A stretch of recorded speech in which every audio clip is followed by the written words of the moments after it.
একদিন জগন্নাথ দেব আর মা লক্ষ্মীর মধ্যে ছোট্ট ঝগড়া হয়। বলে, তুমি তো রথের মধ্যে ভাই বোনদের নিয়ে বেরিয়ে পড়ো, কিন্তু আমাকে তো কখনো নাও না। এইরূপ কেটে যায় সারাদিনই নীরবতা আর অভিমানে। বিকেল কেটে গিয়ে হয় সন্ধ্যা, দুজনেরই খিদে পেয়ে গেছে, কিন্তু মা লক্ষ্মী তো রান্নাই করেননি। জগন্নাথ দেবের হঠাৎ লক্ষ্য পড়ে এক গরিব বৃদ্ধার বাড়িতে। ওখান থেকে খাবারের গন্ধ যেন জগন্নাথ দেবের নাকে মুখে লেগে থাকে। তিনি মুচকি এসে বললেন, চলো আমরা দুজনে মিলে আজকে ভক্তের বাড়িতেই খাই। তিনি ভক্তের বাড়িতে পৌঁছান।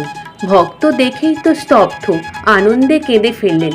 নিজের হাতে ভাত, ডাল, আলু ভাজা আর পাতলা ঘি পরিবেশন করেন। প্রভু আর মা লক্ষ্মী সন্তুষ্ট হয়ে বলেন, তুমি আমাদের প্রকৃত ভক্ত, তোমার ঘরে কখনো অভাব আসবে না। গরিব বৃদ্ধা সেখানে একটি ছোট্ট মন্দির তৈরি করেন আর বাকি জীবনটা ঠাকুরের সেবায় কাটিয়ে দেয়।